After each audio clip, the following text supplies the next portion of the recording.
massive trading partner. A few years ago, it was like, this is going to propel us into prosperity forever.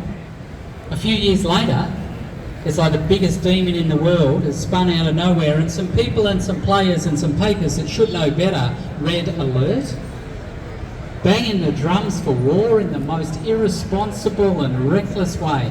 Hey, disgrace! It is a disgrace. It's not only a disgrace, it's a danger, it's a provocation, and it's a risk. Now, one person who knows a lot about China is our next speaker. John Lander was a career diplomat, and that included a stint as Deputy Ambassador in Beijing. He's familiar with the place, its people, its politics. He's a regular commentator, especially in the policy journal Pearls and Irritations, and it's great to welcome John here today. Thank you, David. Today we are facing the 20th anniversary of the destruction of Iraq and the wanton slaughter of over 100,000 people, or hundreds of thousands of people. When the lie of the weapons of mass destruction was revealed, the excuse was given, oh, we joined the coalition of the willing, should have been called the coalition of the killing, to preserve our precious alliance with the United States. The coalition of the killing was formed under the pretext of the ANZUS alliance. Like some odious strain of a pandemic virus, it is now mutated into AUKUS to lie us into yet another war.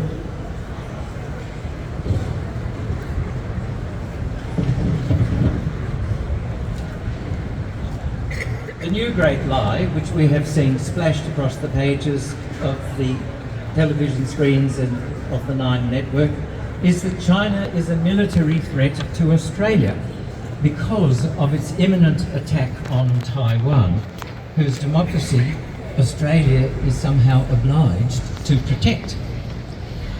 It is a lie that Taiwan is a separate entity from China. It is a lie that China intends to seize it by force. And it is a lie that it has plans to do so within the next 3 years. A triple whammy of lies. Taiwan has been a province of China for centuries longer than Australia has existed as a nation. And Australia, with its recognition of the People's Republic of China, affirmed that fact.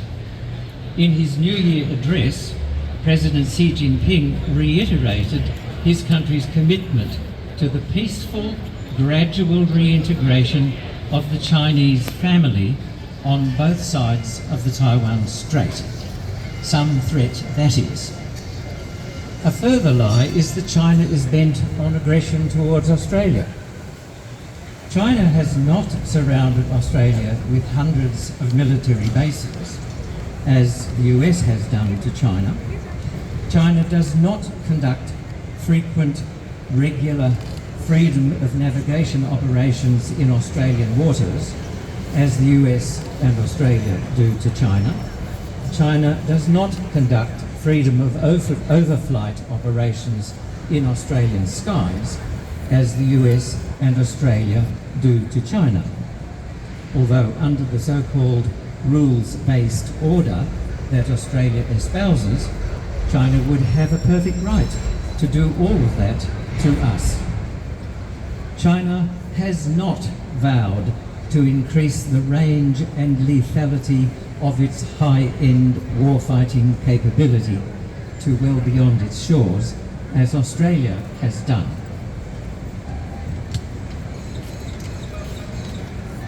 China has not threatened Australia with a nuclear strike, although Australian, American and even Chinese geopolitical analysts agree that if Australia were to go to war against China, it would make itself a target. If America succeeds in provoking China into war, US operations in that theatre will be launched, commanded and controlled from Australia, thus leaving us no choice but to be a major target. Now that Richard Marles has declared that all US assets are interchangeable with the Australian Defence Force, the identity of the ADF can be used as a cloak by the US. So America will be able to use its preferred option of conducting its military hostilities against China by proxy, as it has openly admitted it is doing against Russia in Ukraine right now. The US continues. Even last week there was another congressional visit to Taiwan. It continues to try to maneuver Taiwan into being the trigger proxy for the war. Australia, Japan, the Philippines, and any other country that the US can knit into its network of alliances will be supporting proxies in this lethal theatre of the absurd.